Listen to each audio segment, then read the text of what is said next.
to a third grade. This is unit 3.2, and we're going to dig into lesson 1. So at this point, we're going to jump into student hat. So put on your third grade brain. If you're like me, you're already there. All right, I'm curious, third grade. You know, over the weekend, my wife was yelling at me to eat more fruits and vegetables. And I was thinking, like, have you ever eaten a fruit or vegetable that you grew? Or that someone else grew? If yes, what was it? Where did it grow? What time of year was it when you could eat it? If no, if you've never like grown a vegetable or had somebody that you know grow a vegetable, what's your favorite fruit or vegetable? Where do you think it grows? What time of year do you usually eat that? Take a moment to think about that. So, we're going to try something out, and I'm really excited about this. We're going to try this sort of like self-directed adventure with digging into lesson 1 for your particular grade. So what you're going to do is we've put together basically a guide for you to pace yourself through the actual first lesson with your table mates. Okay, so you're going to work together to go through this anchor, and you'll notice on this guide there are icons for when we would like you to consider what you're doing in student hat and when we're going to come at this from teacher hat. Okay, and so you're going to get some materials to actually engage in those. Like you'll see, third grade, you have a bucket of stuff on your table. 4th and 5th grade, I have some stuff to bring around for you as well. But you're on your own now. So I'm curious, like staying in student hat can be tricky when there's not somebody to like guide you a little bit like me. Like, what are some strategies that we could use to keep ourselves in student hat when we are working through a unit together? What might we do? What helped you stay in student hat, maybe? Or what were you going to say again? Not talk about something we've done as a teacher or as an adult. Cool. That's good work.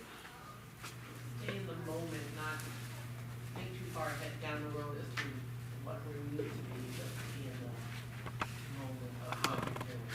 When you say that, you mean like thinking about as a teacher, like executing this, or like, Yeah. right, like, okay, yeah. As a student, you might not know where you're going, right? But as a teacher, you know what the end result you're looking for. Right. So we need to think more like the student that's learning in the moment, not Forget it all. too far down the road. I like it. Cool. What else? Any other thoughts?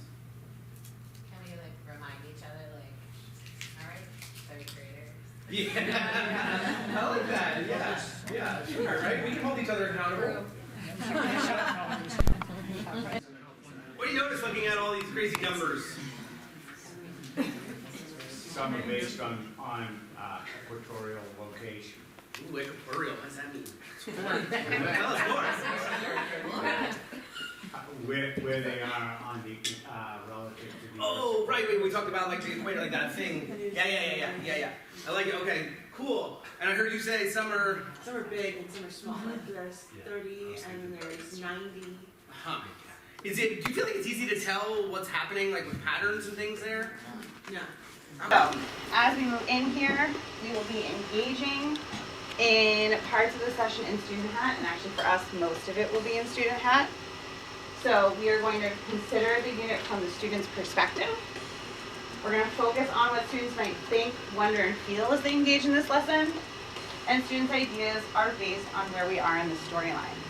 So again, we're taking on the mindset of first graders, or us as first graders, not specific students. But maybe us as a student, or just generally what we might be hearing as trends. And we talked a lot yesterday, you guys really valued that empathy piece of the student hat. So, and like really thinking about that student sense making, and if that's what we're driving to today, we're gonna keep that in mind. And when we're in teacher hat, those are our instructional elements, practices to use in the classroom with students. And that's a focus on teaching and learning in the classroom and grade level unit goals. I know many of us in the room are also facilitators, and sometimes facilitator hat comes on, or like how are we planning for PD? I'm going to ask that all teacher questions while we're in student hat and all facilitator questions make it to the teacher question board, just so that we can stay focused on our goals today. All right?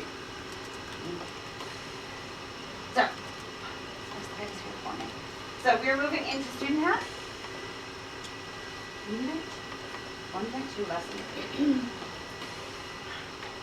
So, first graders, yesterday, where we left off, we were examining a triangle and how it makes sound. Right? Friends, for coming to join us today. So, we were able to find some instruments. That was one of the things where we left off yesterday. We wanted to find some instruments. So, we have a little tambourine. This one does not have the bells, but with it, we also have a stick with it. We have a box guitar. And we have a shaker. So, what experience have you had with instruments like these? Are any of these familiar or interesting to you, my first graders? Adrian. Both my parents are musicians, so they play a lot of music at home sometimes. Oh, so what kinds of instruments does your family play at home? They both play guitar, Mhm. and then my mom also plays piano a little bit when she sings, but there's a lot of guitar. There's a lot of guitar in your house. You have that experience. Oh, I see Molly using that in Tucson. I see another one. Anybody else have experience with instruments at home? My husband, or his my dad. He's a music teacher, so we were he has bands, Mhm. and so he has lots of instruments at home. Oh my goodness. What kinds of instruments do you guys have? Saxophone, Okay. flute, clarinet, trumpets. Nice. A lot of different instruments.